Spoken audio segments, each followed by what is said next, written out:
Hello बच्चों, स्वागत है आपका आपके अपने YouTube channel math with Savita Deswal में। और मैं हूं सविता देसवाल। बेटे, सबसे पहले अभी तक जिस बच्चे ने चैनल को सब्सक्राइब नहीं किया है, चैनल को सब्सक्राइब करें। और इस वीडियो में करेंगे हम कक्षा 8 प्रश्नावली 3.3। प्रश्नावली 3.3 में किस चीज के बारे में बेटा? ये है समानांतर चतुर्भुज के बारे में। मैंने चतुर्भुज के बारे में एक पूरी वीडियो पहले डाली है जिसमें मैंने सभी चतुर्भुजों के गुणों के बारे में आपको बताया है। तो समानांतर चतुर्भुज क्या होता है? समानांतर चतुर्भुज में ए, बी, सी और डी, ये हमारा समानांतर चतुर्भुज है जिसमें आमने सामने की भुजाएं, यानी ये भुजा इस भुजा के बराबर भी होगी और इसके समानांतर भी होगी। इसी प्रकार ये भुजा इस भुजा के बराबर भी होगी और समानांतर भी होगी। यानी समानांतर चतुर्भुज की सम्मुख भुजाएं लंबाई में बराबर होती हैं और समानांतर होती हैं। इसी प्रकार समानांतर चतुर्भुज के सम्मुख कोण जो होते हैं, यानी कोण डी का माप कोण बी के माप के बराबर होगा और कोण ए का माप कोण सी के माप के बराबर होगा। चतुर्भुज है क्योंकि ये, तो चतुर्भुज के चारों कोणों का योग 360 डिग्री होता है। समानांतर चतुर्भुज के जो विकर्ण होते हैं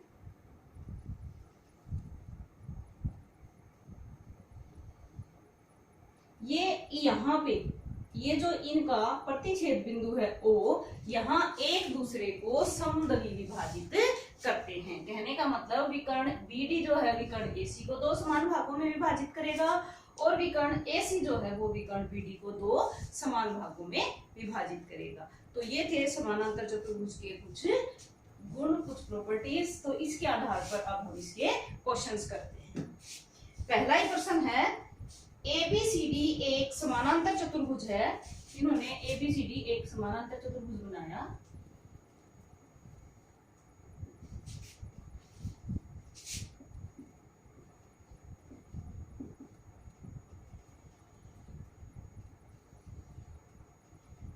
ये O बिंदु है जहां पे इसके विकर्ण प्रतिच्छेद करते हैं।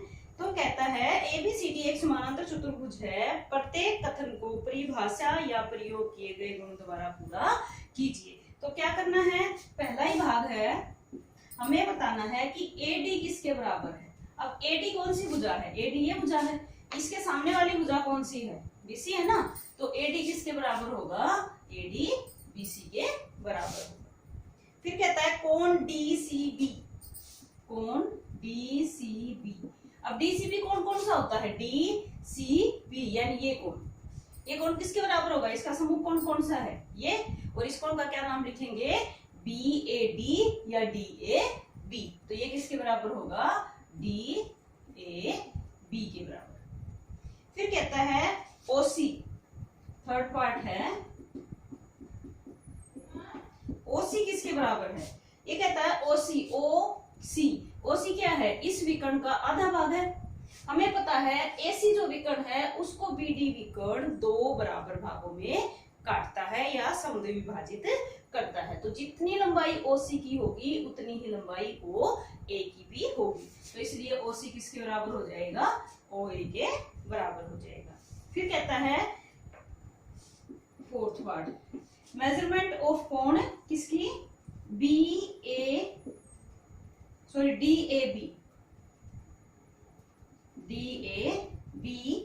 प्लस कोण CDA। अब DAB यानी इस कोण की मेजरमेंट प्लस CDA, इन दोनों कोणों का योग, कोण D का और कोण A का योग कितना है?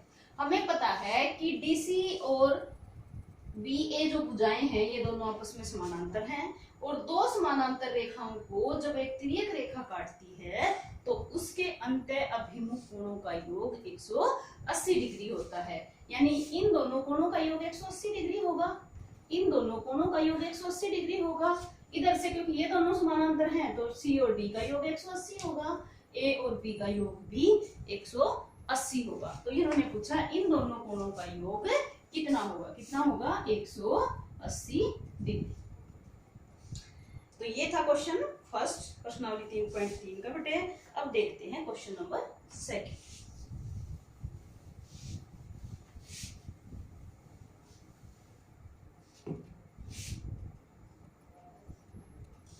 निम्न समानांतर चतुर्भुजों में अज्ञात x, y, z के मानों को ज्ञात कीजिए। पहला ही भाग है, ये समानांतर चतुर्भुज है ABCD। कोण A है Z का, Z डिग्री, कोण B है 100, कोण C है x और कोण D है y। अब हमें पता है समानांतर चतुर्भुज के सम्मुख कोण बराबर होते हैं। तो ये 100 का है तो इसके सामने वाला कोण y है, इसलिए क्या आ जाएगा, y का मान 100 डिग्री आ जाएगा। अब हमें पता है, अब ये थोड़ी देर पहले ही किया था कि इसके जो अंत अभिमुख कोण हैं उनका योग 180 डिग्री होगा, यानी z प्लस y किसके इक्वल होगा, 180 डिग्री के बराबर होगा। z और y को जोड़ेंगे तो 180 के बराबर होगा। अब z का मान निकालना है, y का मान रख देते हैं बराबर 180 और z बराबर क्या हो जाएगा, 180, 100 उधर जाके माइनस का हो जाएगा और z का मान आ जाएगा 80 डिग्री। अब z जो है वो 80 डिग्री का है, तो इसके सामने वाला क्या है, x, और सम्मुख कोण बराबर होते हैं, इसलिए x का मान भी कितना हो जाएगा, 80 डिग्री हो जाएगा। यही हमें ज्ञात करना था, x का, y का और z का मान। तो x भी 80, z भी 80 और y 100 डिग्री हो जाएगा। इसी का सेकंड पार्ट है,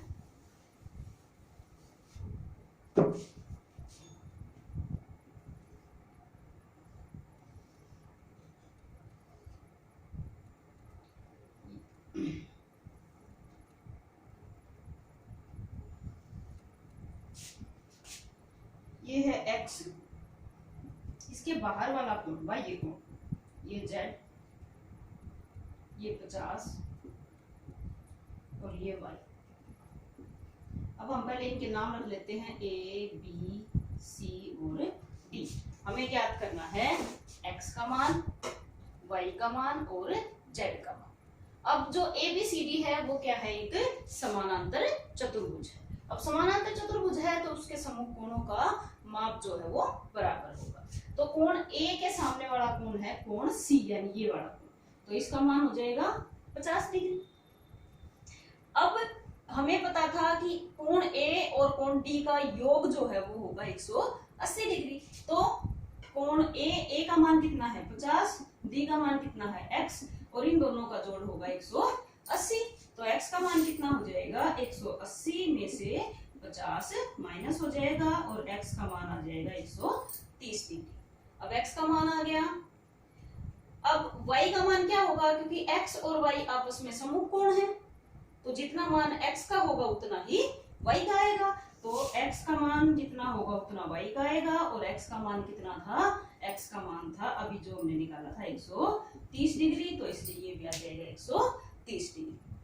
अब x का भी मान आ गया, y का भी आ गया, बच गया किसका, z का मान निकालना। अब z के लिए क्या करेंगे, हमें पता है ये एक सीधी रेखा है, यानी कि ये दोनों मिलके क्या बना रही हैं, एक रैखिक युग्म बना रही है। और रैखिक युग्म बना रहे हैं तो 50 जमा z किसके बराबर हो जाएगा, 180 डिग्री के। और z का मान भी कितना आ जाएगा, 180 में से 50 को माइनस कर देंगे और z का मान भी 130 डिग्री आ जाएगा। ठीक है, तो ये था सेकंड क्वेश्चन का सेकंड पार्ट।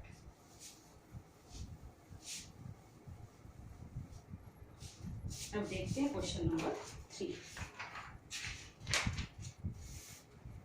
नहीं, अभी तो सेकंड क्वेश्चन के ही 3 पार्ट और बचे हुए हैं। थर्ड पार्ट में क्या है,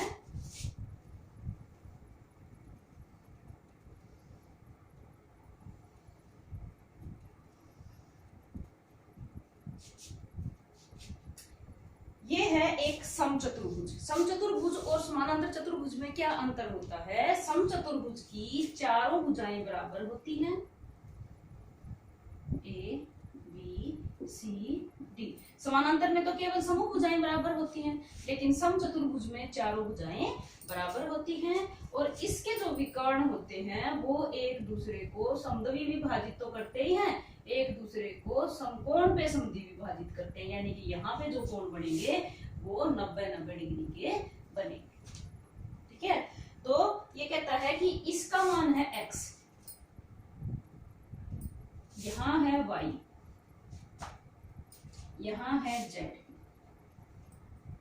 और ये जो कोण है ये है 30 डिग्री का, और हमें निकालना है x, y और z का मान।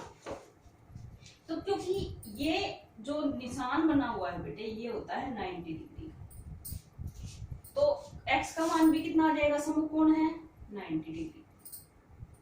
अब ये जो 30 डिग्री है यहाँ पे, क्योंकि ये दोनों भुजाएं आपस में समानांतर हैं तो एकांतर कोण हो जाएंगे। ये 30 का है तो ये भी कितने का आ जाएगा, 30 डिग्री का आ जाएगा, क्योंकि जब दो समानांतर रेखाओं को एक तिर्यक रेखा काटती है तो उसके एकांतर कोण जो होते हैं वो बराबर होते हैं। तो ये 30 डिग्री का है तो ये कोण भी 30 डिग्री का हो जाएगा। अब इस त्रिभुज में नाम रख लेते हैं ए, बी, सी और डी, और जहां पे इसके विकर्ण प्रतिच्छेद करते हैं वो ओ बिंदु मान लेते हैं।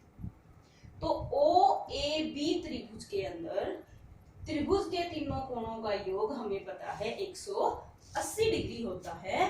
दो कोण हमारे पास हैं, तो तीसरा कोण z का मान निकालने के लिए हम क्या करेंगे, 30 जमा 90 जमा z किसके बराबर होता है, 180 के बराबर। 30 और 90 को जोड़ेंगे तो 120 जमा z बराबर 180 डिग्री। तो z का मान क्या आ जाएगा, 180 में से 120 को माइनस कर देंगे और z का मान 60 डिग्री हो जाएगा। क्यों, क्योंकि त्रिभुज के तीनों कोणों का योग 180 डिग्री होता है। तो z का मान आ गया हमारे पास। अब बचा किसका, y का।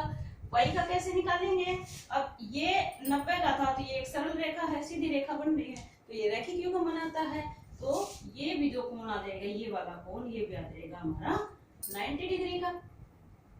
ठीक है, अब 30 90 z और भी कुछ दे रखा है क्या इसमें,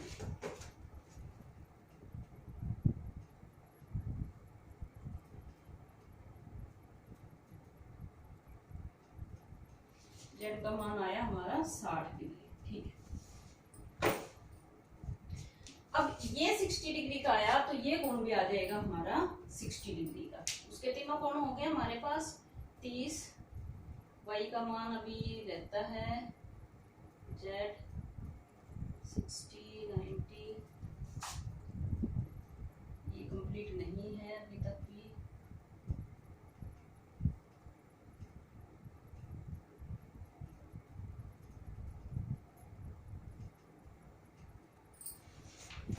और क्या दे रखा है, z x आ गया हमारा 90 30 z, नहीं y यहाँ नहीं दे रखा, y हमारा यही तो गलती हो गई, y हमारा यहाँ दे रखा था क्योंकि वहां तो निकाल नहीं सकता।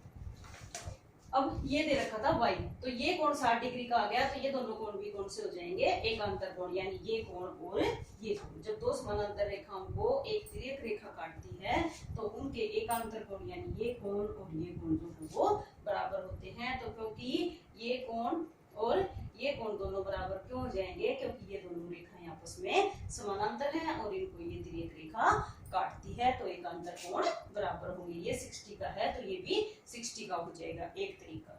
दूसरा तरीका, क्योंकि DOC जो है वो एक त्रिभुज है और त्रिभुज के तीनों कोणों का योग ही 180 डिग्री होता है। ये 90 का था, ये 30 का था, 180 में से 120 को माइनस करेंगे तो जो तीसरा कोण है यानी y का जो मान है वो कितना आ जाएगा, 60 डिग्री आ जाएगा। ये था हमारा थर्ड पार्ट। फोर्थ पार्ट देखते हैं।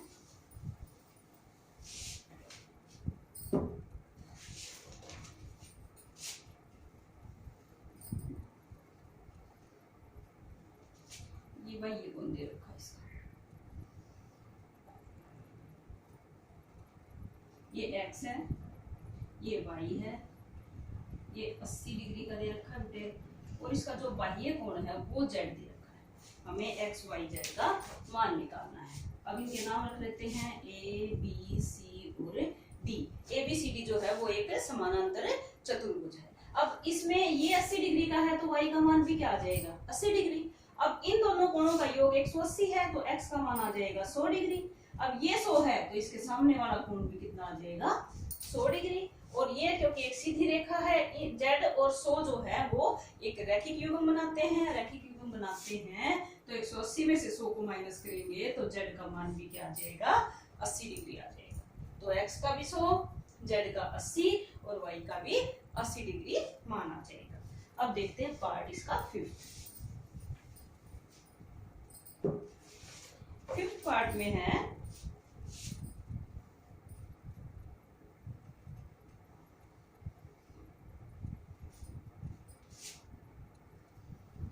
एक विकर्ण दिया हुआ है, ये 40 डिग्री का है, ये x है, ये 112 डिग्री का है और ये y। हमें x y z का मान ज्ञात करना है। अब इसमें क्या है, ये 112 का है तो समानांतर चतुर्भुज के सम्मुख कोण बराबर होते हैं, इसलिए y का मान भी 112 डिग्री आ जाएगा।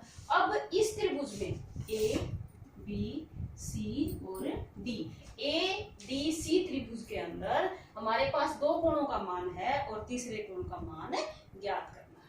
तो यानी 112 प्लस 40 प्लस x किसके बराबर हो जाएगा 180 के बराबर हो जाएगा।